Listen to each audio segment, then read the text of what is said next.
ومغزل مع سناء الزعيم.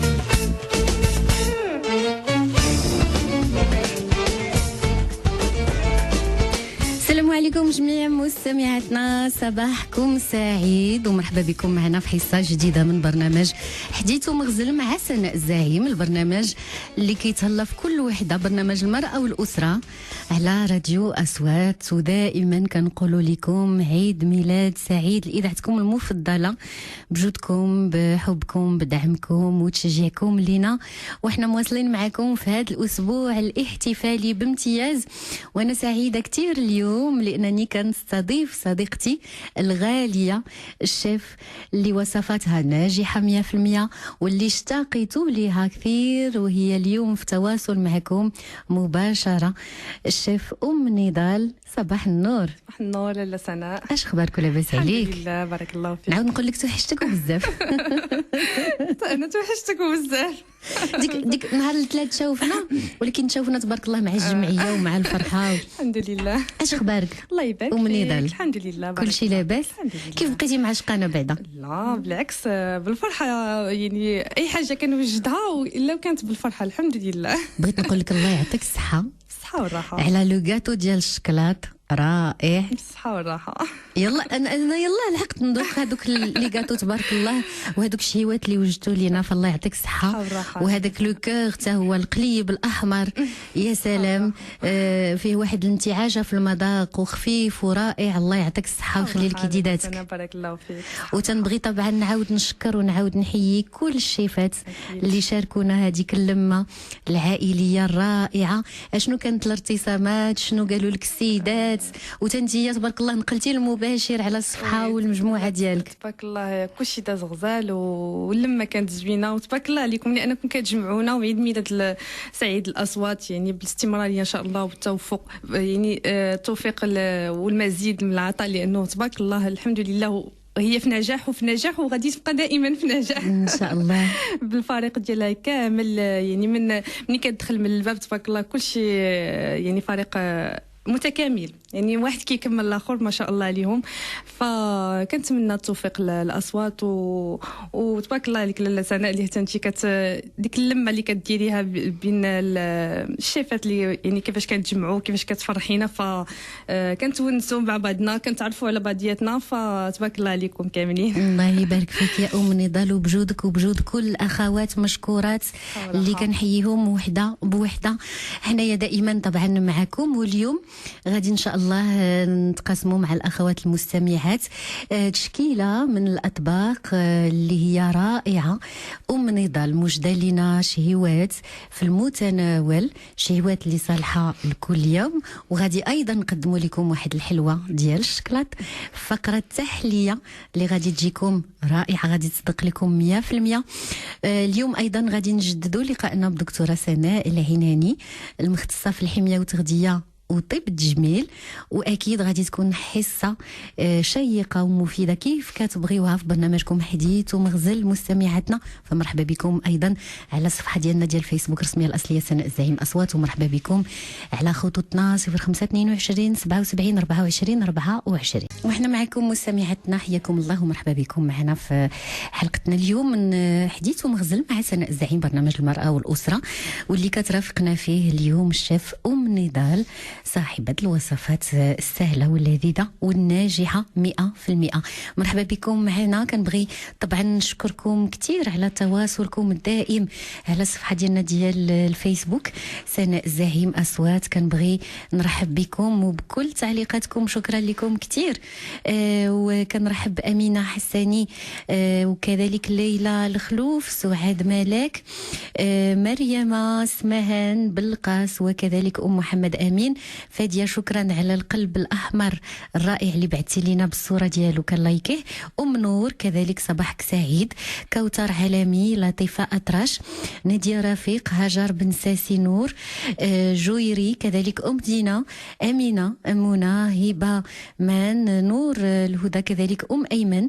شكرا لك على الباقة الورود، وكذلك فاطمة وليد، صباح الحب ليك أيضا أختي العزيزة ولطيفة صدقي. أسماء بوقسيم، يوسف، مريم، كذلك خولة وصال وشروق خيري اللي كتبات لنا صباح الورد.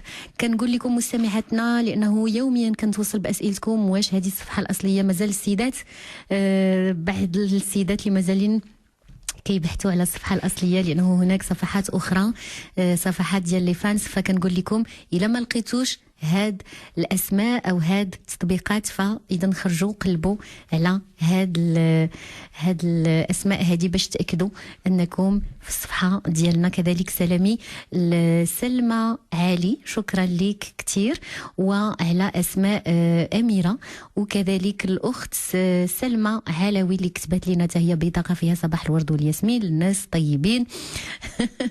ماريا كمال اللي تصورات حدا السياره اللي غادي نربحوا في السهرة الكبرى نهار السبت 18 فبراير، وبعثت لنا بالصورة ديالها واقفة حدا طوموبيل. هذه فكرة ما بيهاش، ما عندي خصني نقولها لك ماريا، تصورات حدا طوموبيل وصيفطاتها لنا. كذلك شكرا لك أميرة زوجي على البطاقة ديالك، وكذلك محمد سعد والسعدية وردي، وكذلك الأخت صافي وسيم وفاتي فلور زعبول صابرينا وزهيرة وزهور، كلهم كيرحبوا بك وكيسلموا علينا. شكرا لهم نضال. كنصبح عليهم تنقول لهم صباح الخير وصباح الورد، وحنا بلا بيهم حتى شي حاجه لانه هما اللي كيشجعونا، هما يعني داك الحب ديالهم هو اللي كيعطينا خلينا نزيدوا اكثر واكثر. وايضا كنبغي نصبح على المتتبعات عندي في الصفحه، فكنقول لهم صباح النور عليكم ونهاركم مبروك ان شاء الله. ونعاودوا نذكروا بالصفحه ديالك نضال. الصفحه هي شهوات نضال سواء بالعربيه او بالفرنسيه. ايضا الوصفات كلها كنزلها بالفيديو على القناه ديالي في اليوتيوب اللي هي كويزين نضال، وايضا كيلقاوها يعني الغوسيت مكتوبه بالصور كيلقاوها في الموقع اللي هو cuisineomnidal.ma. يلا احنا على بركة الله غادي طبعا نبداو معاك، وعندنا كيف قلت تشكيلة رائعة من الشهيوات اللي غادي تروق كل الأذواق عندك في البيت. لا فاحنايا اليوم غادي نقدموا لكم واحد الكيك رائع، وانا كنعرف الكيك هذا طبعا رقم واحد في البيت المنزلي والأسرة المغربية. كيك خفيف ومعلك بمكونات لذيذة ومتجانسة، ثم نضال غادي تقدم لنا ان شاء الله تشكيله من الاطباق اللي كتصلح للغدا، فيها سلطه غنيه وبتقديم جميل كيف غادي تشوفوا معنا على الصوره. كذلك السردين مشرمل مبخر بطريقه صحيه ولذيذه. كذلك طبق رائع ديال الدجاج معمر بالروز وبالفلفله والذره والخلطه، واحد المذاق فيها رائع. غادي كذلك نقدموا لكم واحد الطريقه للتحضير، هذا واحد المركز ديال الحامض اللي كتقدر السيده تستعملو تحتفظ به في الكونجيلاتور، والوقت اللي كتبغي توجد لي جو ديالها لي كلاص فكتجبدو كيكون يعني هنا عطيت هذه الوصفه باش نستغلوا الحمض اللي كاين في هذا الوقت، الحمض البلدي اللي نقدروا نستعملوه في هذا الوقت، نحتفظوا به في الكونجيلاتور ونستعملوا وقت ما بغينا. وحنا تنعرفوا على انه رمضان ما بقالو شيء بزاف، فهذه ايضا واحد الوصفه اللي غادي نختموها ونخليوها استعدادا لشهوات وعصائر رمضان. كذلك ان شاء الله غادي نقدموا لكم واحد المافين مالح دقيق الذره اللي تا هو كيجي روعه صحي ولذيذ. هذا لاله ممكن تستعمليه كذلك لوجبه ديال العشاء، ممكن ايضا ترافقيه بواحد الحساء اللي هو مكسيكي بنكهه مكسيكيه، غادي تشوفوا كيفاش تا هو مزيون غزال. كذلك هناك مربى الحامض نغتنموا الفرصه ديال الحامض. واخيرا فقره تحليه غاتو على شكل قليب وكيجي واحد لو كور بومبي، غتشوفوا كيفاش غتقدموا لنا الشيف نضال. يلا بسم الله غادي نبداو بالكيك. قبل ما نبدا غنبدا نوجه لك واحد التحيه من عند الام ديالي اللي هاد الصباح قبل ما نخرج قالتها لي، دونك كتوجه لك تحيه كتسلم عليك كتقول لك عيد ميلاد سعيد وعقبال 100 سنه ان شاء الله بكل ما تمنيتي. شكرا، الله يسر امورك دائما. ميرسي. شنو سميت ماماك؟ حليمه. لا حليمه صباح النور صباح الخير، شكرا لك لا حليمه، والله يخلي لك نضال ويخلي لك وليداتها وتفرحي بهم ان شاء الله كيف كتمنى. شكرا لك بزاف على هاد التحيه. بارك الله فيك. دونك نبداو بالكيك. الكيك اللي هو كيجي خفيف كيجي معلك والمكونات ديالو كتجي لذيذه متجانسه مع بيضه. فغنحتاجو في المقادير 2 ديال البيضات، وانا راه كنت جربت الكيك ديال الرمان اللي كان رائع، كان عجبني بزاف. دونك نحتاج واحد خيزو محكوك وحده، نحتاجو قشره ديال الحامضه مع 2 معالق ديال عصير د الحامض.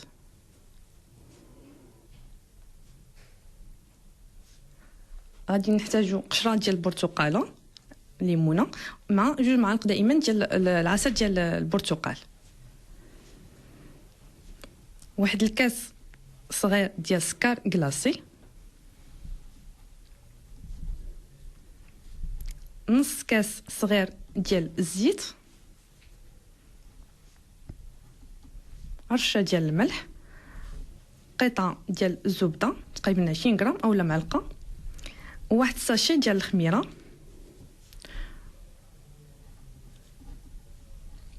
الدقيق كيبقى على حسب الخليط. تقريبا في هذا الكاس باش عبرنا السكر تناخذوا تقريبا 2 كيسان. غادي نعاود المقادير: 2 ديال البيضات، واحد خيزو محكوك رقيق، قشره ديال الحامضه مع 2 معالق ديال عصير الحامض، قشره ديال البرتقاله مع 2 معالق ديال العصير ديال البرتقال، واحد الكاس صغير ديال سكر كلاصي، نص كاس صغير ديال الزيت، الملح، قطعه ديال الزبده ولا 20 غرام تقريبا، واحد الساشي ديال الخميره ديال الحلوه، والدقيق حسب الخليط تقريبا 2 كيسان كاس باش عبرنا السكر. دونك هنا باش تشوفوا هاد المقادير راه المقادير قليله. دونك الا بغينا الكيك يجينا كبير، الا شفتوا في يعني في الصوره في الصفحه ديال سناء الزعيم غتبان لكم الكيك يجي بحال اون طارت كيجي رقيق. دونك بغيتوا الكيك اللي غيجي يعني نديرو في مول ويجينا عالي غنضعفوا المقادير. دونك كناخذوا دونك الطريقه كناخذوا ديك القطعه ديال الزبده وكنخلطوها مع داك السكر كلاصي مزيان، كنخلطوا بالخلاط الكهربائي. وحنا كنخلطوا من كتدخل ديك الزبده مع السكر كلاصي كنضيفوا البيض، كنضيفوا وحده بوحده وحنا كنضربوا، ثم كنضيفوا خيزو، كنضيفوا الزيت دائما وحنا كنضربوا هاد المكونات. صافي كنحيدوا الخلاط الكهربائي، كناخذوا خلاط يدوي وكنبداو نضيفوا شويه ديال الدقيق، يعني الدقيق كنضيفوا تدريجيا، كنضيفوا الملح والخميره وحنا كنخلطوا داك الخليط مزيان حتى كيتخلط لينا. عاد في الاخير كنضيفوا ديك القشره ديال الحامضه مع العصير ديالها والقشره ديال البرتقال مع العصير، وكنخلطوا هذا الخليط مزيان، وكناخذوا المول اللي كنكونوا دهنينو من قبل ورشين عليه الدقيق، كنكبوا الخليط ديالنا في المول وكندخلوه الفرن يعني حتى كيطيب وكيتحمر. هنا كما قلت لكم الا بغيتوه بحال هكا كديروا بحال اون طارت، بغيتو ديروا كيك كبير يعني يجي عالي كنضاعفوا المقادير، يعني كنديروا 4 البيضات وهاد المقادير كلها كنضاعفوها. صافي ملي كندخلوا الفرن حتى كيطيب كنخرجوه. هنا في الصوره كما شفتوا انا زينته بشويه ديال المربى، كان عندي المربى الحامض اللي وجدته هو اللي درت في الوسط شويه ديال دهنتها بالمربى، ومن بعد خديت القطع ديال الليمون والحامض وعسلتهم، يعني وضعتهم في مقله مع شويه ديال السكر وحركتهم شويه حتى تعسلوا وزينت بهم، وكنقدموا الكيك ديالنا كيجي معلك كيجي رائع بديك لي كو ديال الخيزو مع الحامض والليمون، كيجي مذاق رائع. وهذا المول اللي خدمتي فيه الكيك ديالك لانه جا عالي من الجناب وهابط من الوسط بحال شكل المول العجيب، ولكن هو رقيقكم بحال ديال لي طارت. يعني هنا راه ممكن السيده دير حتى اون كريم في الوسط، يعني هي تفنن فيه كما بغات في الديكوراسيون ديالها. انا فقط يعني قلت انا نخلي داك نخدم داك الحامض، يعني المربى ديال الحامض هو اللي دهنت في الوسط، ومن بعد زينت بدوك القطع ديال الليمون والحامض. وبالنسبه طبعا للسيدات اللي عندهم الامكانيه يتابعونا عبر الصفحه ديال الفيسبوك، والسيدات اللي ما قادرينش يتابعونا انا غنوصف لكم الكيك كيفاش خدمته الشيف نضال. انها زينات الوسط ديالو، قطعات البرتقال او الليمون شرائح رقيقه وقطعتها على 2 زيناته على شكل وريضه، وما بين دوك الشرائح درتي دي دغاجي ماشي دو شوكولا وبالحامض والليمون، بالحامض والليمون يعني باللون الاصفر والبرتقالي، وجمعات عاوتاني شرائح ديال البرتقال الوسط، وهذاك الشيء الكحل اللي درتي شكلاط دو شوكولا هذيك بحال الشعريه فيرميسيل ديال الشكلاط. الشوكولا كناخذوا قطع ديال الشوكولا، كناخذوا ديك الحكاكه ديال الخيزو او اللي كنقشروا بها خيزو، كنغابيوه كيخرج لنا بحال هذاك الشكل. فنانه يا لاله تبارك الله عليك. سناء السبعة قالت لك على الصورة الله العظيم جربتها اليوم هذا الكيك روعة. وفعلا أسماء جنات قالت لك كيك قلت لك راني صايمة. صوبيها أسماء، صوبيها إن شاء الله الفطور والله يقبل. فإحنايا الآن غنبقاو في هذه النكهة طبعا ديال الحوامض، وحنا كنعرفوا كيف قالت الشيف نضال دابا الحامض البلدي متوفر في الأسواق واغتنموا الفرصة. غادي كذلك تقدم لنا الشيف نضال مربى ديال الحامض كيجي رائع. لذيذ بزاف، العشاق ديال الحامض ولدي منهم انا كنحماق على هذا المربى. دونك مقادير 10 او 12 حبه ديال الحامض. فنستغلوا الحامض البلدي في هذا الوقت لانه كيجي احسن من الحامض العادي. علاش؟ لانه كتكون فيه المروره بزاف وكيكون حتى الحموضه ديالو ماشي مجهده بزاف. دونك كناخذوا واحد 10 او 12 حبه ديال الحامض. وكنحتاجوا هنا نورمالمون هاد المقادير كناخذوا فيها كيلو ديال السكر. انا كنقص شويه السكر دونك درت 150 غرام. كيعجبهم داك لوغو ديال الحموضه يديروا 150 غرام كتجي كافيه. دونك كناخذوا ديك 10 او لا الا كانوا كبار كناخذوا 10، كانوا متوسطين نديروا 12 حبه ديال الحامض. كنغسلوهم مزيان وكنشفوهم. كناخذوا الا خدينا المهم نصف الكميه 5 او 6 ديال الحبات كنحكو غير ديك القشره الصفراء، ما كنوصلوش بتاتا لهذيك البيضه لانها كتكون فيها المروره. دونك كنحكو ديك القشره الصفراء كناخذوها كنديروها في واحد الطنيجه كنضيفوا لها نص ديال الماء وكنوضعوها على النار كنخليوها كتغلي. الوقت اللي كنكونوا واضعين داك القشره كتغلي كناخذوا داك اللي حكينا كنزولوا لهم ديك القشره البيضاء كلها، يعني كنحاولوا ما نخليوهاش باش ما تخليناش المره في الكونفيتور ديالنا. وكنقطعوهم لقطع صغيره وحنا كنقطعوا كنزولوا دوك العظيمات من الداخل كنقطعوهم طراف صغار وكنحتفظوا بهم جانبا. كناخذوا نصف الكميه اللي بقات لينا كنعصروها كناخذوا منها العصير. دونك كناخذوا ديك العصير كناخذوا الحامض اللي قطعنا وكناخذوا ديك القشره اللي على النار كنضيفوا لها هاد المكونات. حنا الا عبرنا هاد الشيء غنلقاو تقريبا كيلو ديال الخليط. كنضيفوا ليه داك السكر اللي هو 150 غرام ديال السكر وكنبقاو عليه على نار متوسطه وحنا كنحركوه حتى كيتعسل لينا باش نعرفوا الكونفيتور ديالنا واجد. ملي غنبغيو نبداو الوصفه كناخذوا طبيصيل وكندخلوه للمجمد حتى كيبرد مزيان. الوقت اللي كنشوفوا الكونفيتور ديالنا بدا كيتقال وبدا كيتعسل بحال كيتعسل كناخذوا داك الطبيصيل ديالنا كناخذوا شويه من الكونفيتور كنحطوه في الطبسيل. الا كبينا يعني على الطبسيل بارد ودغيا يجمد فالكونفيتور ديالنا واجد. الا كنحركوه الكونفيتور ديالنا مازال تيسيل جاري فنزيدو نخليوه يطيب شويه. ملي كيوجد كنحتفظوا به. باش نحتفظوا به مده طويله كناخذوا قريعات قياس صغير كنعقموهم. التعقيم ديالهم هو كنديروهم في طنجره كنكبوا عليهم الماء حتى كيتغطاو بالماء وكنخليهم واحد نص ساعه تيغليو في داك الماء. من بعد كنقلبوهم حتى كينشفوا. كناخذوا داك المربى ديالنا هو مازال سخون كنعمروه في القريعات ديالنا كنسدوهم مزيان وكنقلبوهم. ملي كنقلبوهم تنخليهم حتى كيبردوا تماما كياخذوا لنا واحد نص ساعه حتى ساعه الا باش كيبردوا وكنقلبوهم وكنحتفظوا بهم. السيده تحتفظ بهاد الكونفيتور 6 شهور حتى العام. غير اون فوا ما تحلش القرعه. اون فوا تحل القرعه خصنا نستهلكوها يعني ناخذوا منها سينو ما حليناش القرعه فنحتفظوا به كيبقى معقم ما عندها بناش تخاف. عندي سؤال. كاين الناس اللي كيعشقوا انا شخصيا كنعشق حتى انا الحامض. كاين الناس اللي في هذا المربى الحامض كيديروا طريفات ديال سكينجبير طري او سكينجبير عرق معسل. واش تشجعي السيدات على هذا الخليط؟ يجي رائع في الحامض. يجي رائع. حنا كنطيبوا الحامض ديالنا كما قلتي نقطعوا ما نكثروش باش ما يجيناش ما يجيش مجهد ونعطيو كيعطيه مذاق رائع. نديروا حتى كاين اللي يبغيه باللوغو ديال شويه ديال القرفه يعني كيبقى اختيار وبصحة والراحة. احنا موصلين معاك الشيف نضال ومعكم طبعا مستمعاتنا. وكنذكر الى عندكم اسئله مرحبا بكم معنا في هذه الحصه الشهيه من اطباق وشهيوات الشيف نضال. مازال ان شاء الله غادي نقدموا لكم سردين مبخر رائع وكذلك واحد الدجاج معمر بالروز وبخلطه لذيذه وشهيوات اخرى. تابعونا دائما في حديث ومغزل. ديما معكم مستمعاتنا. من بعد ما قدمنا لكم طبعا شهيوات ديال الكيك خفيف ومعلك وكذلك المربى ديال الحامض، وقبل ما نمروا ايضا الشهيوات مالحه اللي كتصلح الوجبه ديال الغداء، عندنا اسئله ليك شيف نضال. غادي نرحبوا بمستمعاتنا، دائما كنتواصلوا معكم، دائما كنرحبوا بكم على رقمنا 0522 77 24 24. من طنجه معنا امينه. صباح الخير أمينة. يا أمينة. السلام عليكم اختي سناء. وعليكم السلام ورحمة الله. اش اخبارك أمينة؟ بس الحمد لله. كي دايره اختي سناء؟ الله يبارك فيك، مرحبا بك. معايا اختي سناء ياك؟ هي هذه اللي معك يا العائلة.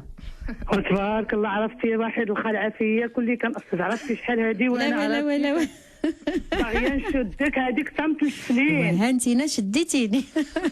ايوا سنه سعيده اصوات. الله يبارك فيك. ونتمنى ان شاء الله خويا عبد الرحيم وخويا عماد وام نضال لك سناء واللي شاف كاملين تبارك الله وصلت على النبي عليهم. الله يبارك فيك، شكرا لك يا أمينة. وعيد ميلاد سعيد ليك سنتينك ان شاء الله. بدي نتمنى ويخليك ربي بنيتك وماماك والعائله كلشي ان شاء الله يا ربي اختي سناء. امين امين يا رب، ويخلي لك معز عليك يا أمينة. شكرا. عرفتي راه الاب ديالك عيب كيضرب. والله لا يخفي سناء. ومرحبا بك، مرحبا بك وفرحتك وفرحتي. وفرحتي. عملت 72 ساعه مرحبا. عيد الميلاد. مرحبا ونهار كبير انني كنسمع صوتك معنا هذا الصباح، والله يخليك ليا ويخليك لينا ويخلي لينا كل مستمعاتنا. والله العظيم اللي كيديروا لي شاف عرفتي بحال شي الاب ديالنا كيبقى يضرب، عرفتي بحال اكثر من خوتنا عاد. والله لا اختي سناء. ومن يضل شنو تقول لأمينة؟ شنقول لك، نصبح عليك لاله امينه. ام نضال كنشكرك بزاف، تبارك الله عليك على الوساطه ديالك. بارك الله فيك، وحنا حنا فرحانين بكم. تبارك الله. الله يطول لك في العمر، مامك خليها لك ربي اللي كبراتك ورباتك وتعلمتي وصلت على النبي عليك ام نضال. بارك الله فيك لاله امينه. كنا تبعناكم، عرفتي تبارك الله دوزتوا الليله غزال نهار غزال. بارك الله فيك، وتاعنا زعما فرحانين بزاف اللي كنتجمعوا. فرحانين وانا كنعمل شغل بيدي وداتي كنتحرك معكم في الكوزينه. كنونسوكم ياك بصحتكم. والله ما كرهناش خبرتنا بالدار، نتوما معنا دائما. بارك الله فيك. الحمد لله اذا ديال الاصوات منسانه. الحمد لله. وي تبارك الله. والله منسانه بزاف ماشي شويه. العائله ديالنا دابا الحمد لله، وي عائله وحده. حتى المستمعات بهذا الحب ديالكم حتى حنا كتزيدونا فرحه في قلوبنا. الحمد لله. والله العظيم عندنا عزازي بارك الله فيك لاله امينه. ملي كنبداو مع الصباح مع رشيد كنت كنبدا معاه ملي كان في الليل رشيد الادريسي. وي وسلام طبعا لكل اعضاء الفريق ديال راديو اصوات امينه، ومرحبا بك. وقول لي دابا هاد الشهيوات سجلتي اللي عطاتنا شهيوات ام نضال هذا الصباح؟ لا سجلتها وما سمعتش مزيان.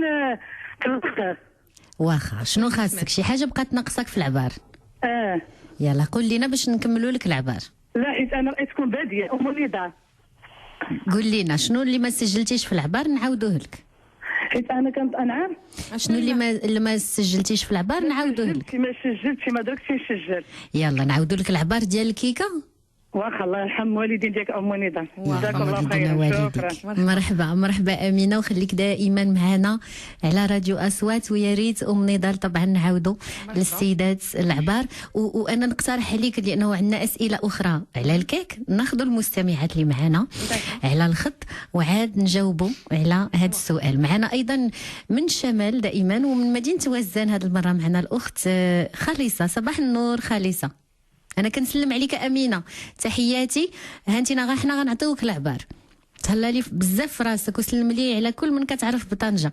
خالصه من وزان، صباحك سعيد. صباح الخير اخت سناء. صباح النور. عيد ميلاد سعيد وطلب ان شاء الله ما سليتي، وعيد ميلاد الاصوات سمعت بس. الله يبارك فيك. امين مع سناء. امين امين امين يا رب. ودابا خالصه حنايا شعارنا تحول ومن اصوات تسمع وتمتع الحمد لله اليوم وبشهاداتكم ولينا اصوات الاذاعه اللي كتفهمني وتفيدني، وهذا من تطور الاذاعه لاننا دائما بجنبكم. وحنا شوف حنا معاكم دائما الحمد لله. حنا معاكم دائما من الصباح حتى الليل. الله يبارك فيك. البرنامج كامل ديال الاصوات لا طولكم العمر. الله يبارك فيك، الله يبارك فيك اختي خالصه، وسعيده بسماع صوتك. معاكم ام نضال. بارك الله فيك اختي خالصه. صباحكم مبروك. وهذا الاسم الجميل. بارك الله فيك. وكنشكركم على الوصفات اللي كتعطيونا بزاف. صحه وراحه. كنستافدوا منكم. كتجربها في دارك، كتعجب مالين الدار. كل نهار كندير لهم حاجه كياكلوا هذا خايبر كياكلوا. تبارك الله عليك. ونتمنى تكون كتجي زوينه، ما تجيش خايبه. ماشي لا ما كانش خايبه بعض المرات تصدق لي وبعض المرات لا، يعني المره الاولى يعني لابد شويه ديال الدهشه. ياك لا ضروري شويه الدهشه، وحنا بغيناك دابا تحيد الدهشه وتثق في راسك، لانه ان شاء الله هاد الوصفات بغيناها ديما تجي تصدق لك، غير تكون واثقه في راسك ان شاء الله ويكون خير. هذا اللي كاين. ومرحبا بك. كنستافدوا بزاف الحوايج. مرحبا بك. امين. خليكم لوليداتكم. امين امين. عندك شي سؤال على الكيك؟ تفضلي. مرحبا. بغيت هذه لاجينواز ما كتطلعليش بزاف، يعني مره كتجيني هذيك مره ديال الطارط. اييه يعني ديال الطارطه. ديال الطارطه. واخا. مره كتجيني مزيانه مره كتجيني هاويه، يعني كتهبط لي. واخا. دابا عندي واحد المناسبه ديال عيد الميلاد ديال الخاي بغيت نديرو له. واخا قول لي خالصه شنو المقادير اللي كدير فيها؟ الو شنو المقادير اللي كدير في لاجينواز ديالك؟ كندير لها كنعبر لها بالمعالق. شحال كدير ديال البيض؟ شحال كندير لها يعني 8 ديال البيضات، كندير لها يعني على حساب الزيت كندير لها 8 ديال الزيت 8 ديال السنيده. غادي نعطيك المقادير مضبوطه ونقول لك لي زاستيس باش تنجح لك، وان شاء الله جربيها ما غاديش ما غتصدق لك ان شاء الله. دونك غتحتاج فيها 4 ديال البيضات. البيض دائما في لي جينواز وفي لي كيك كيكون بحراره ديال المطبخ. الا بغيتي الجينواز ديالك تنفخ مزيان وتجي خفيفه مفشفشه فالبيض يكون بحراره المطبخ. غتحتاج فيها 120 غرام ديال الدقيق، وغتحتاج 100 غرام ديال السكر سنيده، وغتحتاج 2 ديال الخميرات. هادو هما المقادير ديال الجينواز. كتاخذ ديال البيض ديالك كتضربيه مزيان مع السكر سنيده 100 غرام، كتضربيه مزيان كما قلت لك البيض بحراره المطبخ، كتضربيه تقريبا واحد 10 ديال الدقائق، وانت كتضربيه بالباتور حتى كتشوفي البيض ضاعف الحجم ديالو كيولي بحال الكريم. ملي كتوصلي لهذيك المرحله يعني واحد 10 ديال الدقائق كتضيفي الدقيق تدريجيا وكتضيفي الخميره، وانت كتخلطي من التحت للفوق بشويه وكتخلطي صافي. كتديري الخليط ديالك في المول وكتدخليها الفران، كتخليها واحد 20 دقيقه. عاد يمكن لك تحلي عليها ملي كتبان لك تنفخات مزيان واللون ديالها بدا كيذهب، عاد يمكن لك تحلي عليها تدخلي عويد باش تشوفيها واش طابت او لا صافي، وكتخرجيها كتقلبيها وكتخليها تبرد مزيان. هنا بغيتي تزيد ديريها يعني بالشوكولا كديري الكاكاو، كتنقصي من الكميه ديال الدقيق وكتضيفيها كاكاو. هذه هي لا غوسيت ديال الجينواز وكتجي ناجحه ورائعه. اتفقنا. شكرا بزاف. مرحبا. نعم خالصه. عافاك اخ عبد الرحيم. عافاك. واخا هو معك عبد الرحيم وتهلا في راسك ويكون خير ان شاء الله. بغيناك تحتفل بهذا العيد ميلاد الاخ ديالك وتكون فرحانه بهذا الكاطو اللي غتصوب ان شاء الله من يديك. غادي ناخذوا ايضا الاخت زينب معنا من دار البيضاء. صباح النور زينب. صباح الخير، لاباس عليكم؟ الله يبارك فيك. مرحبا. عيد ميلاد اسود سعيد. شكرا لك زينب. انا سعيده. شكرا اخت زينب، وتكون اصوات منوره دائما مستمعاتها. امين. شكرا وكنشكركم بزاف كتفيدونا. الله يبارك فيك اخت زينب ومرحبا بك معنا في حديث مغزال. وتفضلي عندك سؤال على مربى الحامض؟ ايه مرحبا. عافاك خديت المقادير ولكن الطريقه ما فهمتهاش مزيان. ايه طبعا احنا غنعاودوها لك والشيف ام نضال تعاود تشرحها. مرحبا. انا نشرحها. دونك غنعاود المقادير ديال الكيك بسرعه ومن بعد نعطيها طريقه المربى. دونك الكيك فيه 2 بيضات، 1 خيزو محكوك رقيق، قشره ديال الحامضه مع 2 معالق عصير الحامض، قشره ديال البرتقاله مع 2 معالق ديال عصير البرتقال، كاس صغير سكر كلاصي، نص كاس صغير ديال الزيت، الملح، قطعه ديال الزبده، 1 ساشي ديال الخميره ديال الحلوه، ودقيق حسب الخليط تقريبا 2 كيسان الكاس باش عبرنا السكر. دونك هادو هما المقادير ديال الكيك. ندوزو للمربى الطريقه ديالو.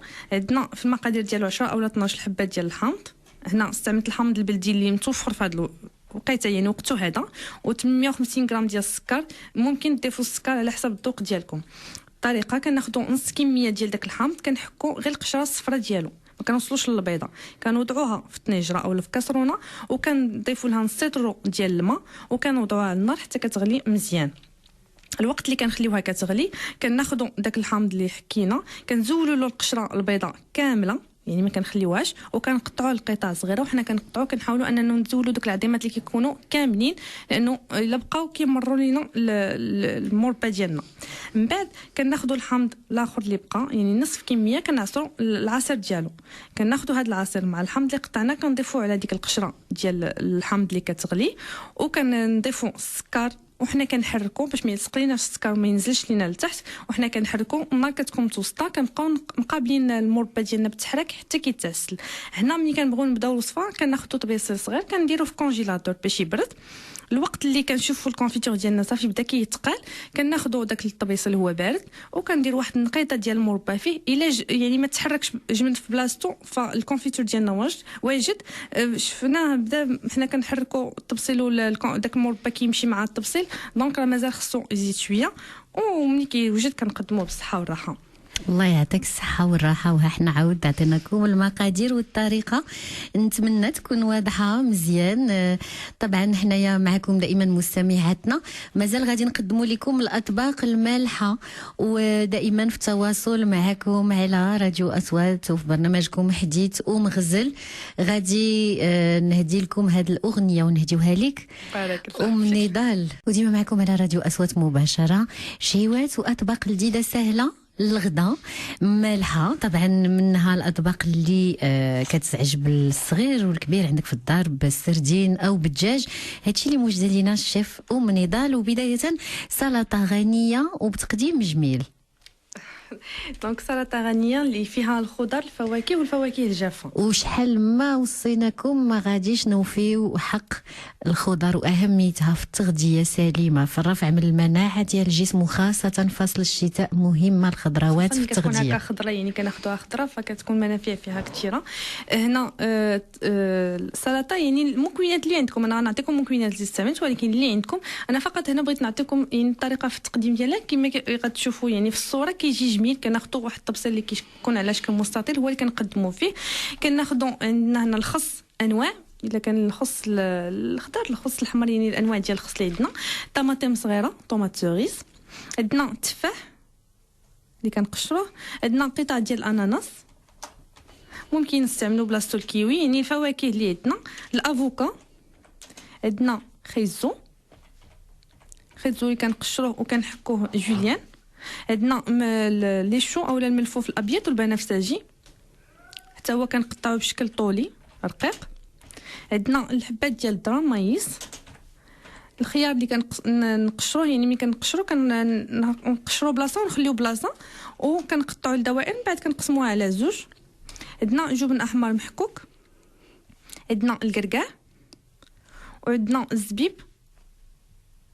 هنا الزبيب كنديروا شويه ديال الماء باش يعني كتحيد منه ديك الغبره ديالو، وفي نفس الوقت كيرطب.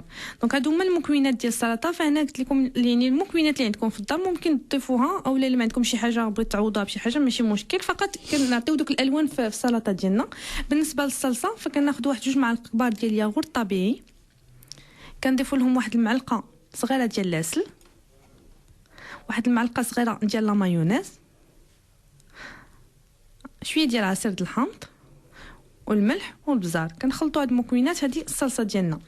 بالنسبه للتقديم ديالها كناخذوا كما قلت لكم طبق اللي كيكون على شكل مستطيل، كناخذوا داك الخس بعد ما غسلناه ونشفناه كنقطعوه القطع وكنفرشوه في الطبق ديالنا، وكناخذوا يعني دوك الفواكه اللي قطعنا، مثلا التفاح كنقطعوه على 4 وكنقطعوه على بحال شرائح، وكنستفوا بشكل طولي، يعني التفاح حداه الاناناس. المهم حنا غاديين. بالنسبه للملفوف وخيزو كنقطعوهم جوليان حتى هما كنصفوهم دائما بشكل طولي باش تعطينا واحد التقديم جميل في الطبق ديالنا. كناخذوا داك الكركاع والزبيب كنديروهم فوق من خيزو، فوق من التفاح، فوق من لي شو اولا الملفوف، وكناخذوا الصلصه ديالنا كنشكلوا خطوط فوق السلطه ديالنا وكنرفقوها مع السلطه، فكتجي شكلها جميل ومكوناتها غنيه. وبصحة والراحة. الآن غادي نوصلوا معك أم نضال الطبق اللي لا يعلى عليه، هو طبق ديال السردين. السمك اللي خصنا يمكن على الأقل ناكلوه واحد 2 مرات أو 2 في الأسبوع. كيبقى غني بالمكونات اللي فيه، وأيضا كيبقى ثمنه يعني مناسب لأي واحد. وهنا بغيت نقدمه بواحد الطريقة يعني غنحيدو من القلي ومن الزيوت وداك الشيء، غادي نقدمه بواحد الطريقة صحية. فكناخذوا السردين، غادي نحتاجوا واحد كميه ديال السردين نص كيلو اولا كيلو على حسب السيده شحال بغات دير. كناخذوا هنا المعدنوس بكميه كبيره، يعني واحد الحزمه اولا 2 ديال المعدنوس. وكنحتاجوا طوماط سوريس، طماطم صغيره، وكنحتاجوا بطاطا صغيره اولا بطاطا عاديه. المهم هادو كنرافقوهم مع السردين ديالنا.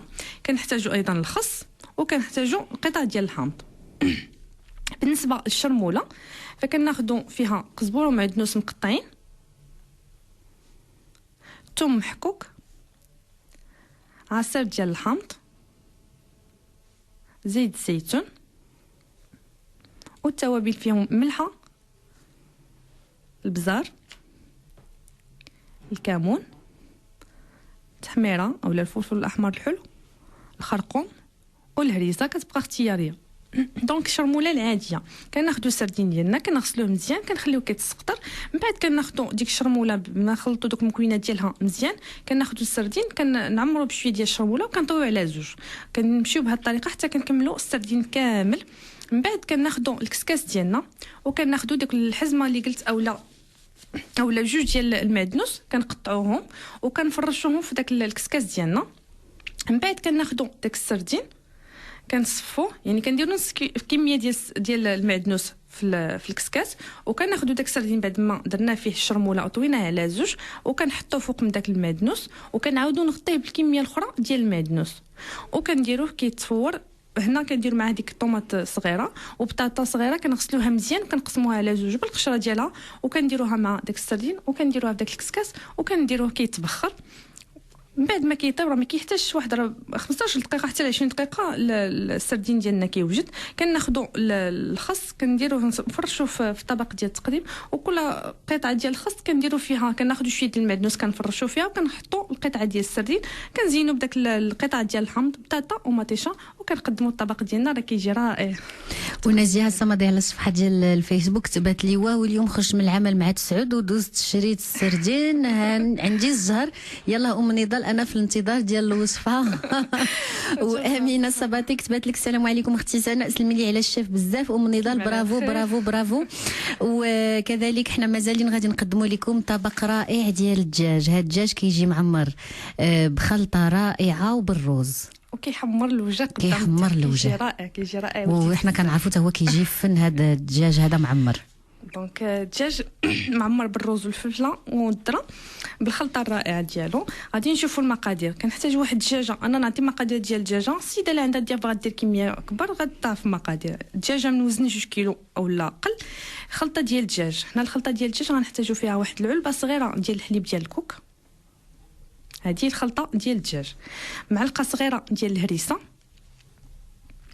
معلقه صغيره ديال لا موطارد، معلقه صغيره ديال مركز الطماطم، واحد المعلقه صغيره ديال التوابل مكسيكيه. هاد التوابل راه متوفره يعني واجده كتباعها كخلطه توابل مكسيكيه بحال التوابل اللبنانيه او الشرقيه، بحال التوابل ديال الدجاج. يعني غير كنقولوا هادشي ولا متوفر، يعني كاع الناس في المحلات التجاريه وفي المعشبات. دونك التوابل المكسيكيه كنحتاجوا فيها معلقه صغيره، وكنحتاجوا الملح والبزار. هذه بالنسبه للخلطه ديال الدجاج. بالنسبه للحشوه كنحتاجوا زلافه صغيره ديال الرز اللي كنسلقوه نص سلقه، بون كنفوتو شويه يعني حتى كيقرب يطيب. كنحتاجوا فلفل احمر واصفر مشوي مقطع. كنحتاجوا نص علبه صغيره ديال الحبات ديال الذره، نص حامضه مرقده مقطعه لقطع صغيره، نص معلقه صغيره ديال لا موطارد، نص معلقه صغيره ديال العسل، واحد المعلقه ديال التوابل المكسيكيه، واحد المعلقه صغيره ديال لاصوص باربيكيو. نعاود المقادير ديال الحشوه: زلافه صغيره ديال الروز مسلوق نص سلقه، ولكن كنخليو كيزيد يطيب شويه. فلفل احمر واصفر مشوي ومقطع لقطع صغيره. واحد نص علبه صغيره ديال حبات ديال الذره. نص حامضه مرقده مقطع لقطع صغيره. نص معلقه صغيره ديال لا موطارد. نص معلقه صغيره ديال العسل. معلقه ديال التوابل مكسيكيه. واحد المعلقه ديال لاصوص باربيكيو. بالنسبه للسيدات اللي بغاو يديروا الدغميره ديال يعني يرافقوا لاصوص مع هاد الدجاج لانه كيجي شويه ناشف، الدغميره عادي يعني كناخذوا بصله كبيره كنقطعوها لقطع صغيره. دوك القشيوشه ديال الدجاج يعني ديك الكبده وكنديروهم، كنخليو الكبده هي الاخرى، كنديروا داك العنيق وديك المعيده، السمن، شويه ديال الزعفران الحر، الملح، البزار، الخرقوم، سكينجبير، زيت الزيتون. كنقليو هادشي، كنسدوا عليه يطيب حتى الاخير، كنضيفوا ديك الكبده وكنخليو كيتدغمر لينا الدجاج. غادي نخليو الدجاج كيتدغمر وغادي نكملوا من بعد ما نعملوا القرعه، لانه على راس ساعه عندنا القرعه. تابعونا مباشره دائما على اصوات، وحنا ديما معكم جميع مباشره على راديو اصوات طبعا، وفي برنامجكم حديث ومغزل في الساعه الثانيه مواصلين فيها اللقاء معك الشيف نضال. وطبعا من بعد الفرحه دائما ديال القرعه، وكنذكروا هدايا رائعه في انتظاركم، ما عليكم الا تضعفوا حظوظكم بالفوز. حنايا غادي نقولوا لكم على انه مازال حنايا خلينا ديك الخلطه ديالنا راه تدغمرات وسالت. ندير لك داكشي ديال البوطه العافيه، حنا ضفينا على العافيه. خلينا ديك الدغميره ديالنا كطيب. دونك ندوزو للخلطه ديال الدجاج. الخلطه ديك المكونات اللي ذكرت كلها كنخلطوها مع بعضها. كناخذوا الدجاجه ديالنا بعد ما غسلناها وملحناها وشويه السكرات، كناخذوا داك الخليط ديال الخلطه وحنا كنخلطوا بها، يعني كندهنوا بها الدجاجه ديالنا من الداخل ومن برا مزيان، وفي دوك الشنيبات يعني كنعمروها بديك الخلطه وكنخليوها على جنب. كناخذوا المكونات ديال الحشوه اللي ذكرتها هي كنخلطوها مع بعضها كلها، وكناخذوا الدجاجه ديالنا وكنعمروها بديك الحشوه، كنعمروها مزيان. الا بقات لينا راه ماشي مشكل، ديك الحشوه راه كنزينوا بها في الاخير، غادي تشوفوا في الصوره انني في الجوانب زينت بها. دونك كناخذوا ديك الدجاجه ديالنا كنوضعوها في طبق ديال الفرن، كنغطيوها بالورق ديال الطهي وكندخلوها للفرن وكنخليوها كطيب، يعني حتى كطيب الدجاجه ديالنا، وكنزولوا عليها الغطاء كنخليوها كتحمر. الوقت اللي حنا خلينا الدجاج ديالنا كيوجد، كناخذوا الطبق ديال التقديم ديالنا كنفرشوا فيه قطع ديال الخس، كنجيبوا ديك الدجاجه ديالنا كنحطوها قبل ما كندخلوها الفرن غير باش ما تخرج ليناش الحشوه. كنجمعوا دوك الرجيلات بخيط يعني باش تبقى هكا مجموعه، وكنحطوا الدجاجه كنحطها على ظهرها، ومني كطيب كما قلت كنزولوا عليها، كنعريو عليها تحمر. كنجيبوا ديك الدجاجه ديالنا كنحطوها في الطبق ديال التقديم.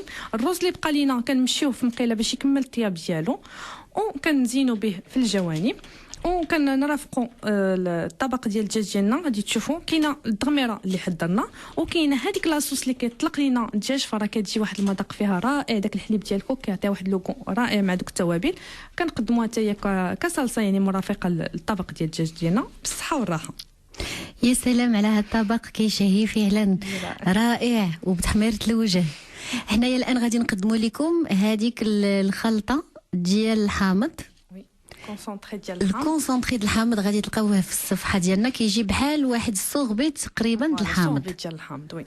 دونك كناخذوا الحامض كما قلت، استغلوا الحامض اللي متوفر دابا. الحامض البلدي الثمن ديالو ما غاليش بزاف، فممكن اننا ناخذوا بكميه كبيره ونستغلوا في هذه الوصفات. كناخذوا انا هنا تقريبا خديت 3 كيلو ونص ديال الحامض بلدي مغسول ومنشف، خديت معاه 900 غرام ديال السكر. الطريقه كناخذ داك الحامض كله كنحك غير القشره الصفراء، ما كنوصلش للقشره البيضاء لانه دائما ديك القشره البيضاء كتكون فيها المروره. كنحك القشره الصفراء فقط، والباقي كنعصرو، يعني ملي كنحك ديك القشره داك الحامض كله كنعصرو، كنديرو في شي بول كبير، يعني كنضع داك العصير الحامض مع القشره وكنضيف عليه داك السكر وكنحطو في جنب حدايا في الكوزينه. انا كنوجد الغداء ديالي ولا كل مره كل 5 دقائق كنحركو. علاش؟ باش داك السكر تيذوب، ما يبقاش نازل ليا لتحت، كيذوب. وانا بحال هكا يعني يقدر ياخذ لي النهار كامل وانا كنحرك حتى كيذوب، يعني كنحرك كنشوف داك السكر ما بقاش، يعني ما هبطش لتحت، السكر كله داب ليا في الحامض. من بعد كناخذو كنصفيه كنعزل، كتعسل ليا ديك القشره اللي حكيت كتجي معسله، وكنعسل داك الحامض العصير، يعني غير الكونسونطري غير الحامض بوحدو. كناخذ داك الحامض كنديرو في سيليكون دوائر صغيره اولا في هذوك المكعبات ديال الكونجيلاتور، وكندخلوهم كيتجمدوا. القشره حتى هي كنجمعوها في بواط، دونك كيولي عندي الكونسونطري د الحامض وكيكون عندي القشره كنستعملها في ليكيك يعني كنسم بها كنستعملها في العجينه ديال الصابلي ولا فيما بغيت. وبالنسبه لذاك الكونسونطري ممكن ناخذو غير نجبدو من الكونجيلاتور ونعصرو غير مع الماء راه ما كيحتاجش يعني نزيد السكر كيبقى على حسب الذوق. نزيد له اي فاكهه فانا مؤخرا درتو مع الفرامبواز او ومع الفريز عرفتي كيجي رائع داك اللوغو ديالهم وبالصحه والراحه. رائع فعلا. وقبيله هضرنا على رمضان ان شاء الله اللي على الابواب ما بقالو شيء من هنا لشهر ماي وحنا رحنا في منتصف شهر فبراير يعني مازال شهرين ونص تقريبا فنبداو الاستعدادات وهذه من الامور اللي السيده يمكن تبدا توجدها. خصوصا انا كما قلت هذا الحمض البلدي دابا راه متوفر انا خديت منه كميه كبيره تاخذو حتى السيده يعني تاخذو غير هو تغسلو مزيان تنشفو وتجمعوه في بلاستيك اولا في دي بواط وتخليه بحال هكاك. انا بحال هكا كنديرو ملي كنحتاجو كتجبدي ديك الحامضه يعني الصباح ملي كتجي فين توصل 11 اولا 12 بغيتي تستعمليه في شي حاجه حتى كتلقاي ديك الحامضه يعني ممكن تعصريها كيبقى كما هو فيستغلوا السيدات في هذا الوقت. مازال غادي نقدموا لكم شهيوات ووصفات مع الشيف ام نضال. مستمعاتنا مازال عندنا حساء لذيذ العشاء وايضا عندنا لي مافين مالح وعندنا فقرة التحلية واحد الكاطو رائع بالشكلاط على شكل قليب. هذا ايضا اقتراح الاخت اللي قبيله كانت كتسولنا على عيد ميلاد. هذا ممكن يجيكم ايضا ككاطو ديال عيد ميلاد روعه سهل ولذيذ. بكم معنا مستمعاتنا الكريمات ورفقة الشيف ام نضال شهيوات رائعه مازال كنقدموها لكم. وطبعا حنا غادي الان نعطيو للسيدات شهيوات اللي غادي يصلحوها كذلك الوجبه ديال العشاء. دونك الوجبه ديال العشاء اختارينا واحد لا سوب مكسيكان باسكو خدمنا في الدجاج داك التوابل المكسيكيه استغليت انا نعطيهم هاد لا سوب ودي مافن مالحين. دونك غنبداو بلي مافن مالحين بدقيق ديال الذره. عندنا في المقادير 3 ديال البيضات. عندنا 120 مليلتر ديال الحليب تقريبا كاس ديال العنبه. نحتاجو الملح واحد رشه ديال الملح. غنحتاجو 150 غرام ديال الدقيق ديال الذره رقيق. غادي نحتاجو نص كاس صغير ديال زيت الزيتون. غادي نحتاجو نص ساشي ديال الخميره ديال الحلوه. هنا عندنا شويه ديال الاعشاب مسلمه شويه ديال الحبق مجفف محكوك وشويه ديال الزعتر. غنحتاجو ايضا هنا كيبقى اختياري انا استعملت سوريمي مقطع قطع صغيره حبات ديال الذره زيتون اخضر مقطع مرتديلا حتى هي مقطع قطع جبن احمر محكوك وكنحتاجو الهريسه كتبقى اختياريه. اللي بغى يعني حنا دايرين هنا دقيق ديال الذره واللي بغى يبقى في لاغوسات يعني صحيه اكثر يقدر يعوض هاد المكونات بالخضر يعني كنحكوا الخضر جوليان كنمشيوها فشي ديال زيت الزيتون والملح والبزار وهي اللي غنستعملوا بلاصه هاد المكونات اللي ذكرت. بالنسبه للتزيين كنحتاجو جبن احمر محكوك وطماطم صغيره طوماط سوريس. اذا ندوزو للطريقه كناخذوا البيض كنضربوه مزيان وحنا كنضربو كنضيفوا ليه الزيت تدريجيا وكنضيفوا الحليب دائما وحنا كنضربو كنضيفوا ديك الرشه ديال كنرشوا الملح الزعتر والحبق كنضيفوهم حتى هما وحنا دائما كنخلطوا هاد المكونات وكنبداو نضيفوا في الدقيق ديال الذره ديالنا تدريجيا كنضيفوا شويه بشويه لان داك الدقيق كيتكور فكنضيفوا شويه بشويه وحنا كنحركوا مزيان باش ما يشكل لينا دوك الكويرات حتى نكملوا ديك الكميه كلها. غادي السيدات غيحسوا بالخليط راه يعني مرخوف بزاف ماشي مشكل لان الدقيق ديال الذره كيشرب دونك ماشي مشكل واخا يجينا الخليط خفيف راه من بعد حنا الوقت باش كنخدموه دغيا كيشرب. كناخذوا دوك المكونات كلها اللي ذكرت لي هي الزيتون الخضر السوريمي الذره المرتديلا جبن احمر وكنضيفوهم وكنخلطوا مزيان. كناخذوا لي كاسات ديالنا وكنعمروا 3 ديال الارباع من هذا الخليط. هنا الهريسه انا ما ضفتهاش يعني على حسب الوليدات اللي بغات تضيفها في الخليط يعني وحنا كنخلطوه ضيفها ما بغاش يعني ضيفها غير في بعض الكيسات يعني بعد لي مافن من بعد ما كنكبوا الخليط كناخذوا واحد المعلقه ديال الهريسه كنديروها من الفوق وكنرشوا الا كان متوفر عندنا الذره غليظ، يعني داك الدقيق ديال الذره الغليظ اللي كنقرصوا به، كنرشوا شويه من الفوق غير باش كيعطينا واحد القرمشه في داك لي مافن ديالنا. وكندخلوهم الفرن حتى كيتنفخوا كيطيبوا وكيتحمروا. من بعد كنخرجوهم وهما سخان، كنرشوا عليهم شويه ديال الجبن احمر محكوك، وكنزينوا بعويد يعني بداك الطوماط سوغيز اولا كنحطوا قطعه ديال الطوماط سوغيز، وكنقدموها بالصحه والراحه. الله يعطيك الصحة والراحة أم نضال. وحنايا دائما مواصلين معكم. الآن غادي نوصلوا لاسوب. دونك لاسوب الحساء المكسيكي. فكنحتاجوا في المقادير ديالو 2 علب ديال الذره، واحد البصله صغيره مقطعه قطع، فلفل احمر واصفر تا هو مقطع القطع، مرق ديال الدجاج اولا كناخذوا ضمه ديال البنه ديال الدجاج وكنضيفوا عليها يعني واحد تقريبا نسيترو اولا يطرو لا روب ديال الماء سخون، وكنخلطوها مزيان حتى كتذوب لينا ديك الضمه ديال البنه داك المرق. توابل مكسيكي كنحتاجوا واحد المعلقه صغيره، غادي نحتاجوا قشده طريه، واحد القطعه ديال الزبده، زيت الزيتون، الملح، البزار والثوم مجفف. اذا هادو هما المقادير. بالنسبه للطريقه كناخذوا البصله وكنوضعوها على النار، يعني البصله البيضاء هنا كنستعملوا البصله البيضاء، كناخذوها وكنقطعوها لقطع وكنوضعوها على النار مع الزيت والملح والبزار وكنحركوها حتى كتدبل لينا. ثم كنضيفوا لها ديك الفلفله اللي مقطعه حمراء وصفراء، كنضيفوا لها ثوم مجفف وكنحركوا. ثم كنضيفوا الذره يعني 2 علب ديال الذره كنصفيوهم داك الماء وكنضيفوهم، وكنضيفوا التوابل المكسيكيه واحد المعلقه صغيره، كنضيفوا داك المرق ديال الدجاج وكنسدوا على الطنجره ديالنا حتى كطيب، يعني كطيب لينا داك الفلفله مع داك الذره يعني كترطب. من بعد ما كان مباشره ملي كنطفيو عليها كنديروها يعني كنوضعوها في الخلاط باش نطحنوها، وكنضيفوا لها ديك القطعه ديال الزبده وكنضيفوا لها واحد نص كاس صغير ديال القشده الطريه وكنطحنوا هاد المكونات مزيان وكنقدموها كنزينوها بشويه ديال الفلفله الحمراء وشويه ديال المعدنوس وبالصحه والراحه. نعم الله يعطيك الصحة. وهذه كلها وجبات اللي هي خفيفة وصحية وطبعا كتماشى مع انتظاراتكم وأيضا مع الأذواق ديال كل واحد عندك في الدار لالا وديال البرد. الآن غادي نوصلوا لفقرة التحلية وغادي نبقاو مع واحد الكاطو رائع اللي كيصلح أيضا الاحتفال بمناسبات العيد الميلاد.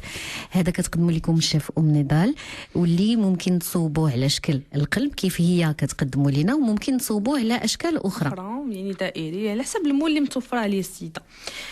دونك غاتو قلب بافاروا ديال الشوكولا وكلاصه الشوكولا درنا كوم اونترومي في واحد المول ديال كور بومبي. اذا في المقادير كنحتاجوا لواحد الطبقه مقرمشه. هنا ما استعملتش لا جينواز يعني ما غنستعملوش كاع الفران، غيجينا الكاطو ساهل. يعني كنحتاجوا في الطبقه المقرمشه اللي كتكون هي القاعده 30 غرام ديال الزبده، 30 غرام ديال الدقيق، 30 غرام ديال السكر، و 30 غرام ديال الكركاع، وواحد القطعه ديال الشوكولا اولا تقريبا 20 غرام ديال الشوكولا. هادو مقادير ديال الطبقه المقرمشه. نعاودهم 30 غرام ديال الزبده، 30 غرام ديال الدقيق، 30 غرام ديال السكر سنيده، 30 غرام ديال الكركاع. 30 غرام ديال الكركاع كنطحنوها مزيان، وكنحتاجوا 20 غرام ديال الشوكولا. هنا ماشي مشكل شوكولا اسود اولا شوكولا ابيض كيبقى اختياري. بالنسبه للبافاروا اولا ديك لا كريم شوكولا اللي كتكون لداخل هي كنحتاجوا فيها 150 غرام ديال الكريمه سائله الخاصه بالحلويات، 150 غرام ديال الشوكولا اسود نوع جيد، واحد الورقه ونصف ديال الجيلاتين، حبيبات صغيره ديال هادو غير باش نضيفوهم في وسط لا كريم، حبيبات ديال شوكولا كونكاسي اسود. وغادي نحتاجو لا كريم اونغليز اللي غادي نحتاجو فيها 150 غرام ديال الحليب، بلوتو 105 غرام، غنحتاجو 105 غرام ديال الحليب، غنحتاج 2 اصفار البيض و25 غرام ديال السكر سنيده. دونك غادي نعاود المقادير ديال البافاروا شوكولا: 150 غرام كريمه سائله خاصه بالحلويات كتكون حلوه، 150 غرام شوكولا اسود نوع جيد، ورقه ونص ديال الجيلاتين، شوكولا كونكاسي اسود، ولا كريم اونغليز غنحتاجو فيها 105 غرام حليب، 2 اصفار البيض و25 غرام ديال السكر سنيده. بالنسبه للكلاصاج كلاصاج ميغوار اللي كيجي من الفوق ديال لو غاتو ديالنا كيعطي واحد الشكل جميل وكيعطي واحد اللمعان في الغاتو ديالنا. كنحتاجو 80 غرام كريمه سائله، 40 غرام كاكاو اسود مر، 120 غرام ديال السكر، 40 غرام ديال الماء و2 ورقات ديال الجيلاتين. دونك نعاود المقادير ديال الكلاصاج: 80 غرام ديال الكريمه سائله، 40 غرام ديال الكاكاو، 120 غرام ديال السكر سنيده، 40 غرام ديال الماء و2 ورقات ديال الجيلاتين.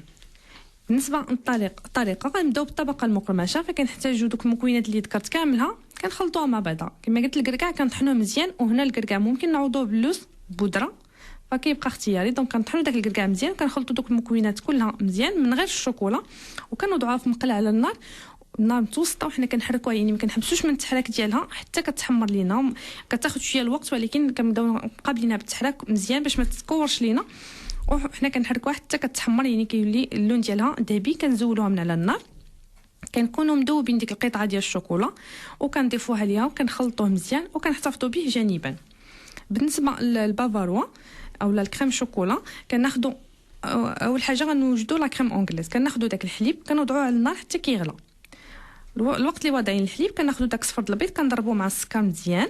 من بعد ما كيغلى لينا الحليب كنبداو نضيفوه على داك البيض والسكر، وحنا كنضربوا بالخلاط كهربائي، كنضربوا يعني بسرعه متوسطه، كنضربوا حتى كيتخلط داك الحليب مع البيض.